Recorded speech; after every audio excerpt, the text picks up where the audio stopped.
Welcome back to our Cantonese learning series. Today, let's learn some basic Cantonese phrases for communicating with your employer about cooking.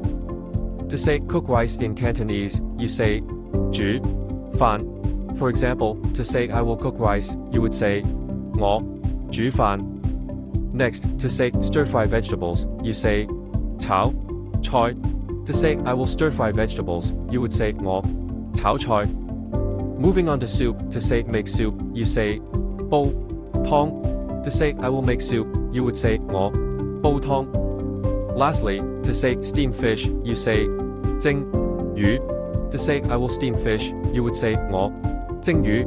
Remember to ask about their preferences and dietary restrictions. Stay tuned for more Cantonese learning in our upcoming episodes.